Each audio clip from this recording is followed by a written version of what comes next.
Hi, my name is Mick Marusek, and I'll be your professor for Ph224 Advanced Studio Techniques, and I love teaching this class.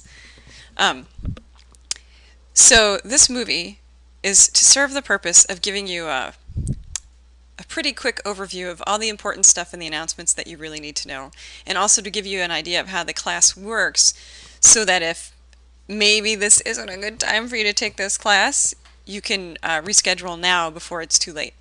So here's the important part. In this class, for every week, you'll be building sets.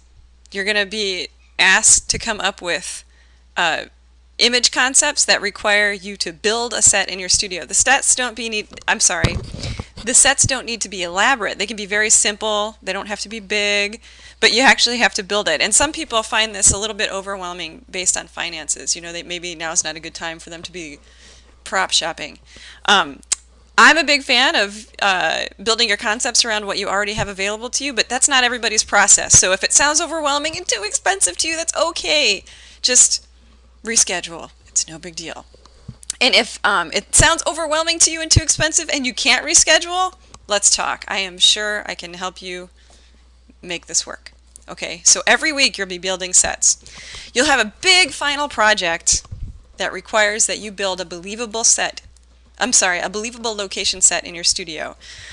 So there's no on-location shooting. You get to shoot on location once during week one, and the rest of it has to be in your studio and it has to look like a believable location, but you're not allowed to shoot on location. This class is about building believable locations in your studio.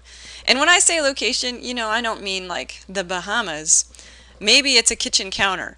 But that means you have to make a believable fake kitchen counter in your studio. You can't use your existing kitchen counter. As practical as it would be, and as lovely as I'm sure your existing kitchen counter is, this class is about learning the skills to fake it. So now you know. Okay, moving on.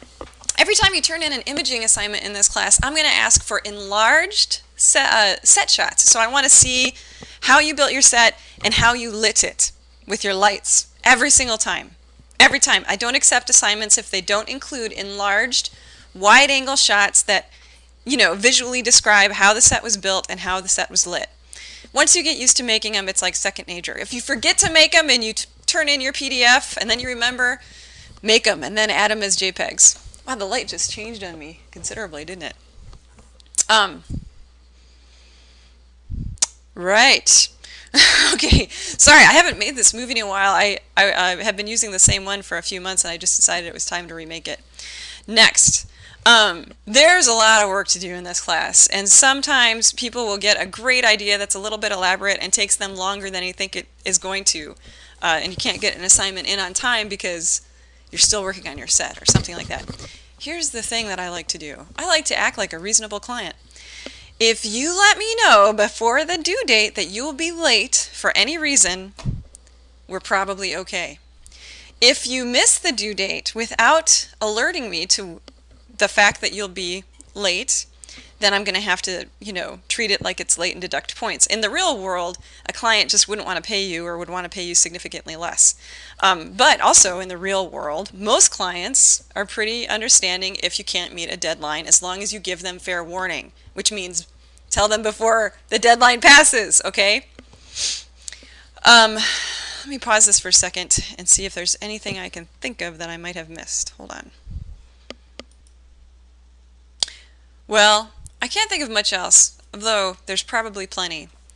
You know, for this class, you really need 3 strobe lights, you know, that they act like powerful flashes.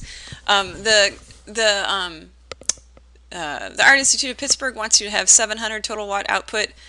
I've seen 600 work, and sometimes, you know, that's just the kit you bought and it's hard to expand it. So 600 is okay, but I do, on the email that I sent you, that hopefully you just got, and posted somewhere else in the classroom, I've got links to really inexpensive accent lights that work really well to sort of, you know, bump you up. If you're down at 600, it'll bring you up to, you know, 700 or 800 if you get a few of them. And most of them work in regular, you know, household lamp sockets, which isn't the most professional thing in the world, but hey, you know, it's enough light, right?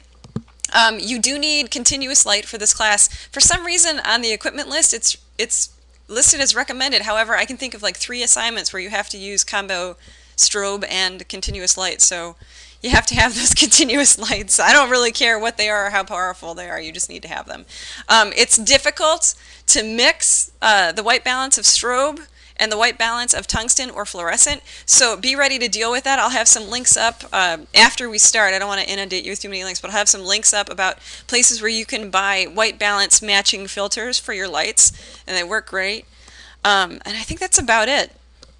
And and honestly, frankly, I'm not too concerned if you buy them for this class. I just want you to know about them by the time you're done with this class and start thinking about maybe investing in some. Anyways, I'm sorry this seems so scattered, but like I said, I haven't made this movie in a while, and I can't think of anything else, but I think that's about it. So you have to build sets in this class. There's no way around it. If that sounds like too much for you right now, there's no shame in rescheduling. Don't worry about it. Take my class later. I teach a great class. You have to do a believable location for your final project, and you're going to be proposing that this week. So no location shooting. You've got to build some kind of location in your studio, and a plain white or black background is not a believable location. A believable location has context and visual clues as to where somebody is. And I'm really good at figuring this out, so talk to me because I would love to help you. And right, and if you're going to be late on a deadline, talk to me before the deadline passes, and we're probably going to be okay. Okay, thanks. I'm really looking forward to working with you, and I'll see you soon. If you have any questions at all, go ahead and reach me through any of my contact information that's on this, wherever I post this, on the announcement, or maybe it's in an email. I don't know, but you'll be able to find me. Okay, thanks. Bye.